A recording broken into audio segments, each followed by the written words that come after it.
जय जगन्नाथ। बुद्धं शरणं गच्छामि। बंधुगण,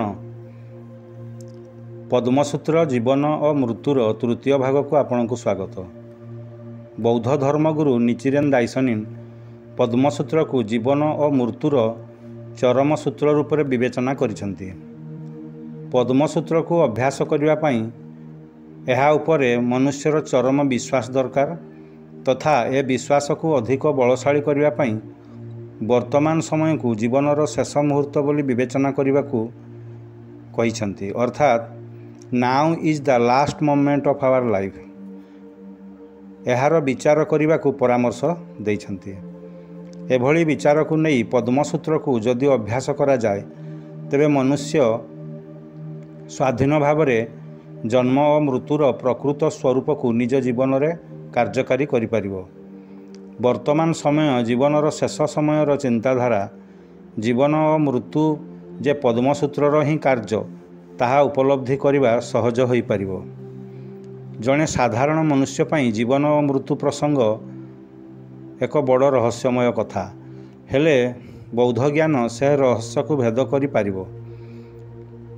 बौद्ध ज्ञानर दुनिया रे रहस्यमय जीवन और मृत्यु एक वास्तव सत्य को उपलब्धि कराई से रहस्य को मनरू हटाई देव। Now is the last moment of our life यही धारणा जीवन और मृत्युर नियम को बुझिबा सहज करदेव। विश्वासर आत्मबल को बंधुत्वर बुद्धत्वर दुनिया रे प्रतिष्ठित कराइबारे सहज कराइदेव।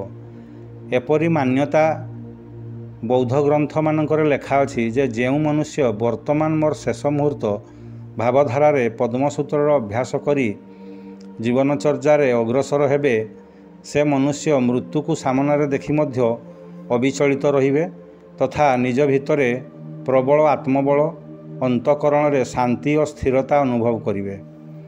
सत्य जेमिति हजार हजार बुद्ध तांकु बुद्धत्व दुनिया को स्वागत करुछंती एवं मृत्यु परे मध्य से सुरक्षित एहा से अनुभव करिवे।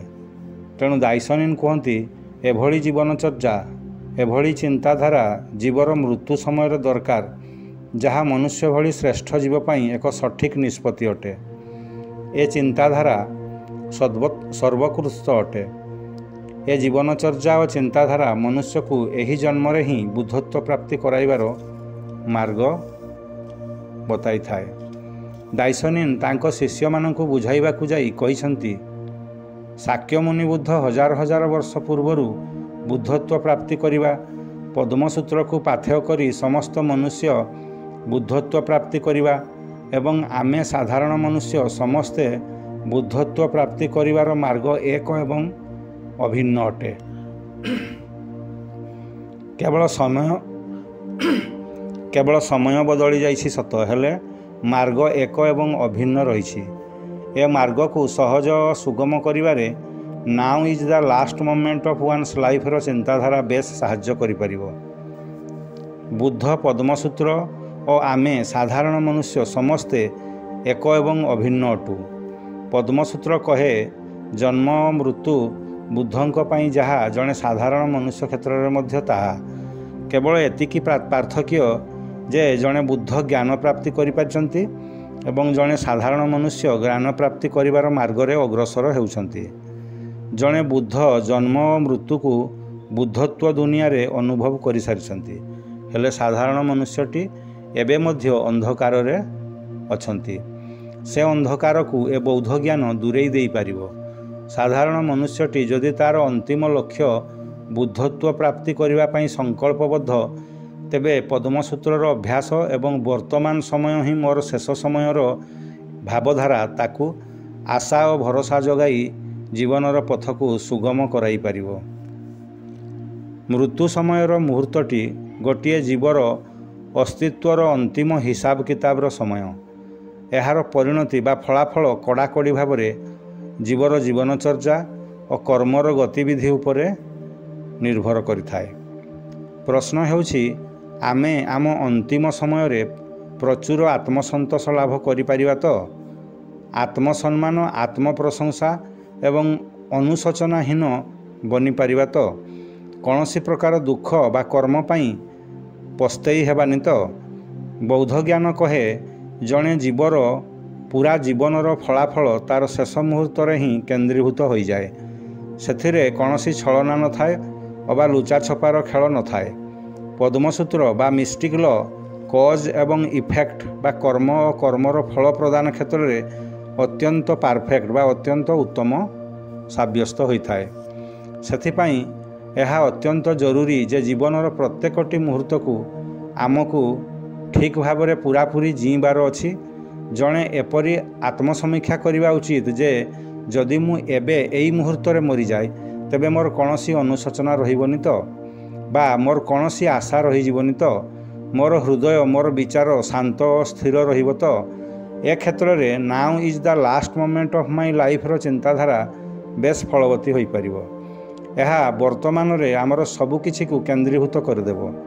ଛଳନା ମିଛ ସବୁ ଜୀବନରୁ ଅପସରିଯିବ। ବୌଦ୍ଧ ଜ୍ଞାନରେ ଦେହ ମନ ପ୍ରାଣ ଆତ୍ମା ସବୁକିଛି ପ୍ଳାବିତ ହୋଇ ଉଠିବ। ଯଦି ମୃତ୍ୟୁ ବି ଆସିବ ସାମ୍ନାକୁ ତାହା ପ୍ରାଣୀ ପାଇଁ ଅତି ସୁଖଦାୟୀ ବନିଯିବ। ଏହା Buddha in life and Buddha in ଡେଥକୁ ସାବ୍ୟସ୍ତ କରିପାରିବ। ବନ୍ଧୁଗଣ, ସକାଗକାଇର ତୃତୀୟ ଅଧ୍ୟକ୍ଷ ସ୍ୱର୍ଗତ ଡକ୍ଟର ଦାଇସାକୁ ଇକେଡା ତାଙ୍କର ପୁସ୍ତକ the heritage of the ultimate law of ଲାଇଫ୍ର ପୃଷ୍ଠା 69 ଏବଂ 80ରେ ଜୀବନ ଓ ମୃତ୍ୟୁର ସନ୍ଧିକ୍ଷଣଟିକୁ ଏକ ଚମତ୍କାର ତୁଳନାତ୍ମକ ଉଦାହରଣ ଦ୍ୱାରା ବ୍ୟାଖ୍ୟା କରିଛନ୍ତି। ଥରେ ସେ ଫିଲିପାଇନ୍ସର ମାନିଲା ବେ ବା ସମୁଦ୍ର କୂଳରେ ବସି ପୃଥିବୀ ପୃଷ୍ଠର ସବୁଠାରୁ ସୁନ୍ଦର ସୂର୍ଯ୍ୟାସ୍ତର ଦୃଶ୍ୟକୁ ଉପଭୋଗ କରୁଥିଲେ। ଦୂର ଦିଗ୍ବଳୟରେ ସୂର୍ଯ୍ୟ ବୁଡ଼ିଗଲେ, ହେଲେ ଆକାଶରେ ବିଚ୍ଛୁରିତ ହୋଇଗଲା କ୍ରିମ୍ସନ୍ ବା ଗାଢ଼ ଲାଲ ବର୍ଣ୍ଣ ଏବଂ ମହାସାଗରରେ ଆଙ୍କି ହୋଇଗଲା ଚହଟି ଉଠୁଥିବା ସୁବର୍ଣ୍ଣର ରଙ୍ଗ। ସତେ ଯେମିତି ଗଢ଼ି ଉଠିଲା ଗୋଟିଏ ଉତ୍କୃଷ୍ଟ ଏବଂ ଭବ୍ୟ ଚିତ୍ରପଟ। ଏଭଳି ଏକ ଉଜ୍ଜ୍ୱଳ ଅସ୍ତଗାମୀ ସୂର୍ଯ୍ୟ ଗୋଟିଏ ଚହଟି ଉଠୁଥିବା ଉଜ୍ଜ୍ୱଳ ସକାଳକୁ ଆମନ୍ତ୍ରଣ କରିବାର ପ୍ରତିଶ୍ରୁତି ଦେଇଥାଏ। ସେହିଭଳି ଯେଉଁ ବ୍ୟକ୍ତି ବୁଦ୍ଧତ୍ୱର ଦୁନିଆରେ ବା ଦୃଷ୍ଟିରେ ଜନ୍ମ ଓ ମୃତ୍ୟୁକୁ ବିଚାର କରନ୍ତି ତାଙ୍କର ମୃତ୍ୟୁ ଗୋଟିଏ ଉଜ୍ଜ୍ୱଳ ଏବଂ ଉତ୍କୃଷ୍ଟ ଜୀବନ ପ୍ରାପ୍ତିର ପ୍ରତିଶ୍ରୁତି ଦେଇଥାଏ। ଆମର ଶେଷ ମୁହୂର୍ତ୍ତର ଷ୍ଟେଟ୍ ଅଫ୍ ମାଇଣ୍ଡ ବା ମାନସିକ ସ୍ଥିତି ହିଁ ଆମର ପରବର୍ତ୍ତୀ ଜୀବନ ନିର୍ଦ୍ଧାରଣ କରିଥାଏ। ମୃତ୍ୟୁ ସମୟର ମାନସିକ ସ୍ଥିତି ଏହି ଜୀବନରେ ଆମର ଜୀବନଶୈଳୀ ଏବଂ ଜୀବନର ଦୃଷ୍ଟିକୋଣ ଉପରେ ନିର୍ଭର କରେ। ଆମେ କିପରି ଜୀବନ ଜିଉଁଛୁ ଏହି ଜୀବନରେ ତାହା ଜରୁରୀ ଅଟେ। ଦି ମିଷ୍ଟିକ୍ ଲ ଉପରେ ଅଟଳ ବିଶ୍ୱାସ ଏବଂ ଜୀବନକୁ ଏକ ଅନୁଶୋଚନା ବିହୀନ କରି ଗଢ଼ି ତୋଳିବାର ଆତ୍ମସନ୍ତୋଷ ମୃତ୍ୟୁ ସମୟରେ ଅତ୍ୟନ୍ତ ଗୁରୁତ୍ୱ ବହନ କରେ। ଏକ ଅନ୍ତର୍ଦୃଷ୍ଟି now is the last moment of life ମନୁଷ୍ୟକୁ ଆସକ୍ତି ଶୂନ୍ୟ କରିପାରେ, କାମନାର ବିନାଶ କରିପାରେ, ଅଥଚ ଏକ ଉଚିତ ଏବଂ ଜଟିଳ ନିଷ୍ଠାବାନ ଜୀବନର ଆତ୍ମଗାରିମାରେ ଅନ୍ତର ପୂରି ଉଠୁଥାଏ। ଏଭଳି ଉଚ୍ଚତର ମାନସିକ ସ୍ଥିତିରେ ମୃତ୍ୟୁବରଣ କରିବାକୁ ବୌଦ୍ଧ ଜ୍ଞାନ ପ୍ରେରଣା ଦେଇଥାଏ। ଏହାଠାରୁ ବଳି ଉତ୍ତମ ପ୍ରସ୍ତୁତି ଆମର ପରବର୍ତ୍ତୀ ଜୀବନ ପାଇଁ ଆଉ ବା କ'ଣ ହୋଇପାରେ। ଆମର ପରବର୍ତ୍ତୀ ଜୀବନରେ ଏହା ପ୍ରଥମ ପଦକ୍ଷେପ ବନିଯାଏ। ଯେଉଁମାନେ ଏଭଳି ଅନ୍ତର୍ଦୃଷ୍ଟି ସହିତ ଏବେ ଜୀବିତ ସେମାନେ ମୃତ୍ୟୁବେଳେ ମଧ୍ୟ ସମ୍ପୂର୍ଣ୍ଣ ସନ୍ତୁଷ୍ଟି ହୋଇ ମୃତ୍ୟୁକୁ ବରଣ କରନ୍ତି। ଏହା ହିଁ ବୁଦ୍ଧ ଚାହାନ୍ତି। ପ୍ରତ୍ୟେକ ସାଧାରଣ ମନୁଷ୍ୟ ଏଭଳି ସ୍ଥିତିକୁ ପହଞ୍ଚି ପାରିବାର ସୁଯୋଗ ପଦ୍ମସୂତ୍ର ହିଁ କେବଳ ମାତ୍ର ପ୍ରଦାନ କରିପାରେ। ଦାଇସନିନ୍ ମଧ୍ୟ କହିଛନ୍ତି, ଯେଉଁ ପ୍ରାଣୀ ପଦ୍ମସୂତ୍ର ଉପରେ ବିଶ୍ୱାସ କରି ନିଜ ଜୀବନକୁ ଉତ୍ସର୍ଗ କରୁଛନ୍ତି ମୃତ୍ୟୁ ସମୟରେ ହଜାର ହଜାର ବୁଦ୍ଧ ତାଙ୍କୁ ସ୍ୱାଗତ କରିବେ ଏବଂ ସେମାନଙ୍କର ଭରସାର ହାତ ବଢ଼ାଇବେ। ଏପରି ଅନୁଭବ ହେବ ମୃତ୍ୟୁ ଉପରାନ୍ତେ ମଧ୍ୟ ପ୍ରାଣୀଟି ସୁରକ୍ଷିତ ଏବଂ ଆଉ ଏକ ଉତ୍କୃଷ୍ଟ ଜନ୍ମ ତାକୁ ସ୍ୱାଗତ କରୁଛି। ଏପରି ଅନୁଭବ ହେବ କି ଲାଇଫ୍ ଏବଂ ଡେଥ୍ ଉଭୟରେ ଖୁସି ଭରି ରହିଛି। ଏ ଖୁସି ଏକ ନିରବଚ୍ଛିନ୍ନ ଅସରନ୍ତି ଅଭଙ୍ଗ ତଥା ଅତୁଟ ଆନନ୍ଦମୟ ଉତ୍ସବମୁଖର ମାନସିକ ସ୍ଥିତି ଯାହା ପ୍ରାଣୀ ଜୀବନରୁ ମୃତ୍ୟୁକୁ ବା ମୃତ୍ୟୁ ପରେ ପରବର୍ତ୍ତୀ ଜୀବନକୁ ଯାତ୍ରା କରୁଛନ୍ତି। ଦି ଲୋଟସ୍ ସୂତ୍ର ଏହା ମଧ୍ୟ ବର୍ଣ୍ଣନା କରୁଛନ୍ତି କି ଯେଉଁ ପ୍ରାଣୀ ଲୋଟସ୍ ସୂତ୍ରକୁ ଅବିଶ୍ୱାସପୂର୍ବକ କଜ୍ ଏବଂ ଇଫେକ୍ଟର ନିୟମକୁ ଉଲ୍ଲଙ୍ଘନ କରୁଛନ୍ତି ସେମାନଙ୍କୁ ନର୍କର ଅସରନ୍ତି ଯନ୍ତ୍ରଣା ଭୋଗ କରିବାକୁ ପଡ଼ିବ ହିଁ ପଡ଼ିବ। ପ୍ରାଣୀର 10ଟି ମାନସିକ ସ୍ଥିତି ଯାହାକୁ ଆମେ ଦି 10 ୱାର୍ଲ୍ଡ ବୋଲି କହୁଛୁ जन्म और मृत्यु बाबद दि लोटस सूत्र कहउछंती कि प्रत्येकटी वर्ल्ड रे हेल ठारू बुद्धहुड मानकरे प्राणी जन्म और मृत्यु उभय को अनुभव कर परिबो।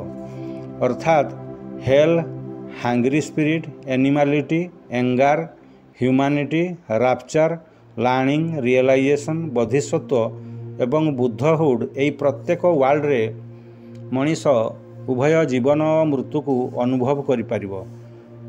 प्रत्येकटीर आरंभ एवं शेष रही। यही मुहूर्त रे हेल रे थिबा प्राणी पर मुहूर्त रे बुद्धहुड प्राप्ति करिपारिबार क्षमता रखि थाए। ए अवस्था गुड़िक चलचंचल प्राणीर पारिपार्श्विक स्थिति को नहीं ए अवस्था गुड़िक जन्म नहीं थांती तथा सेमानंकर अंत मध्य होइथाए। तेबे पद्मसूत्र अभ्यास करुथुवा व्यक्तिविशेष चारिटी हायर वर्ल्ड बा चारि उच्च मानसिक स्थिति यथा लर्निंग, रियलाइजेशन, बोधिसत्व एवं बुद्धहुड अवस्था गुड़िकरे अधिक समय स्थित रुहंती एवं जीवनर प्रकृत सुखर स्वाद को उपभोग करि पारंती। सेथिपाई बुद्ध कहती कि जेते पर्यंत आमे जीवित आम मानसिक स्थितिर मौलिक परिवर्तन बा फंडामेंटल ट्रांसफॉर्मेशन करिनेबा नित्यांत जरूरी। यह आमर जीवन और मृत्यु को ठीक भाव में बुझी पारिबारे सहायक होई परिबो। जीवन और मृत्यु पर बुद्धिजीवर एपरी व्याख्या को बुद्धिजीवी माने एक शिक्षा एक आत्मबलिदान बा टीचिंग ऑफ मार्टारडम बोली कहती। टीचिंग ऑफ मार्टारडम बोली कही जीवन और मृत्यु एक चक्र एवं आमे पुनर्जन्म प्राप्त हेबु। तेणु जीवनर जंत्रणामय संघर्षरु निस्तार पाइबा पई मृत्यु को अति गुरुत्व दिया जाइथिबार समालोचना मध्य करिथांती बुद्धिजीवी माने। हेले एही समालोचना एक तरफा मने हुए कारण जीवन रे जन्म और मृत्यु को भल भाव रे हृदयंगम करी कर्म को सजाड़ी नेबार अभिप्राय रखे बुद्धिजीवी। ए मनुष्य जीवन रे असरंती संभावना को उज्जीवित करिवार प्रयास करे बुद्धिजीवी। बुद्धिजीवी लाइफ और डेथ को नहीं एक आशापूर्ण जीवन जीवार प्रयास कराए जहा शाश्वत खुशी स्ववास्तवता एवं पवित्रता को आनी दिए मनुष्य जीवन रे। आम जीवन रे भरी जाए इटर्निटी, हैप्पीनेस, ट्रू सेल्फ एवं प्योरिटी। यह मनीष को सक्षम कराए जीवन रे आग को बढ़िबारे, जीवन को जीतिबारे। केवल ए जन्म नुहे अतीत और भविष्यत को जोड़िबारे मध्य सहायक होई पारे बुद्धिजीवी। बेले बेले देखा जाए बुद्धिजीवी प्रैक्टिस करुथुवा लोकटीर एक्सीडेंटाल डेथ होईगला। मनरे प्रश्न आसे से कौन बुद्धत्व प्राप्ति करि परिबे। ए प्रश्नर उत्तर दिए बुद्धिजीवी करेक्ट फेथ रखिथिबा प्राणीर अंतिम मुहूर्त एपरी पीड़ादायक होई न पारे। सारा ब्रह्मांडर प्रोटेक्टिव फोर्स तांकर सुरक्षा करिबा निश्चित। तेबे असुस्थता जनित मृत्युरे मध्य जड़े प्रैक्टिशनर बुद्धत्व प्राप्ति करिपारिबा संभव होइथाए कारण असुस्थता जीवनर मूल्य को हृदयंगम करिपारिबार एक सुजोग बोली बुद्धिजीवी विवेचना करिथाए। सारा जीवन विश्व शांति पाई कार्य करुथुवा मनुष्यटीर अंतिम मुहूर्त रे भी now is the last moment of my life रो चिंताधारा बलवत्तर थाए।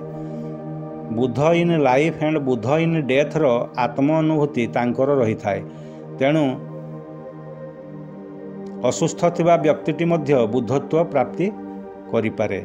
विश्व शांति पाई कर्म करुथुवा प्राणीर जीवन अक्षय एवं अविनाशी अटे। सेथिपाई दि निर्वाण सूत्र रे बुद्ध कहिसंती हे शिष्यगण निज शरीर नष्ट हो जिबार भय रख नाही, निज माइंड बा मन मस्तिष्क नष्ट हो जिबार भय रख। दि लोटस सूत्र को अविश्वास करिबा अर्थ मन मस्तिष्क नष्ट हो जिबा। यह मनुष्य को नरक राज्य को घेनी जाए।